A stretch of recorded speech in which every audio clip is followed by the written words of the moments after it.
High guys, welcome back to my YouTube channel. मी अर्चना दोटेकर आणि आज मी तुमच्याबरोबर एक फ्लावराची रेसिपी शेअर करणार. सो तुम्हाला सगळ्यांनाच खबर असणार की बरेचशा लोकांना फ्लावर आवडत नाही, पण आज मी तुमच्याबरोबर एक अशी हटके रेसिपी शेअर करणार जी तुम्हाला नक्की आवडणार. सो रेसिपी लास्टपर्यंत नक्की बघा. सो सगळ्यात पहिली मी तेल तापवून घेतले, मग त्याच्या आम्ही फोडणीचे नॉर्मल घालता ते सगळे घातले. फक्त मी ह्याच्या एक्स्ट्रा म्हणजे हे घातलं लसूण आणि दुसरं म्हणजे करविलाची पानं. आणि त्याच्यानंतर मग सगळी फोडणी व्यवस्थित बसल्यानंतर सासवा व्यवस्थित तडतडली, जिरे व्यवस्थित फुलल्यानंतर मी ह्याच्यात घातला कांदा मी बारीक चिरून घेतला. ॲक्च्युली मग सामखा असा बारीक कांदा चिरवा येत नाही हातान. तुम्हाला जर येत असेल किंवा तुमच्याजवळ जर चॉपर असेल तर तुम्ही अणिकही बारीक चिरू शकता, म्हणजे त्याची चव आणि बरी येणार. आणि त्याच्यानंतर मग मी तो फोडणे व्यवस्थित मिक्स करून घेतला. त्याच्यानंतर त्याच्यात थोडे मीठ घातले. त्यास लागून काय होते की कांद्या व्यवस्थित पाणी सुटते आणि कांदा व्यवस्थित शिजतो. आणि त्याच्यानंतर मी ह्या कांद्या जवळजवळ 2 वाफा देऊन घेतल्या, म्हणजे तो कांदा व्यवस्थित शिजणार. आणि त्याच्याच बरोबर मी बारीक असा फ्लावर चिरून घेतला. सो फ्लावर चिरताना काय करप की पहिली म्हणजे एक तर तो व्यवस्थित स्वच्छ धुवून घ्यायचा. त्याच्यानंतर तो चिरला की नाही तो मिठाच्या पाण्यात घालून ठेवायचा, म्हणजे जर त्याच्या काही किडी बिडी असेल जाल्यार त्या सगळ्या मरून जाता.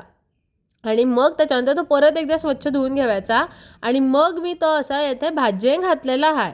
सो आता मी भाजयेक घातल्यानंतर मी तो व्यवस्थित चाळून घेतला. आणि त्याच्याबरोबर मी काय केलं आहे, थोडासा गूळ, थोडेसे मीठ आणि मी गरम मसाला घातलेला आहे. सो गरम मसाला मी एक मोठा चमचा भरून घातलेला आहे.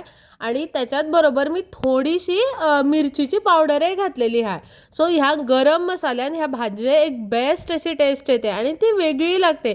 आम्ही जी नॉर्मली फोडणी घालून जी भाजी करता ती सगळ्यात लोकांना आवडते अशी नाही, पण ही जर तुम्ही अशी भाजी केली जाल्यार ही तुम्ही चपाती बरोबर सुद्धा खाऊ शकता, किंवा तुम्ही जर वेगळे काय पोळ्यांबरोबर सुद्धा बरी लागणार ही भाजी. पण चपाती, पाव किंवा इवन भात आमटी बरोबर सुद्धा उत्तम लागणार आणि अशी वेगळी चव असलेल्या कारणान उत्तम लागते. सो ही रेसिपी तुम्ही नक्की ट्राय करून बघा.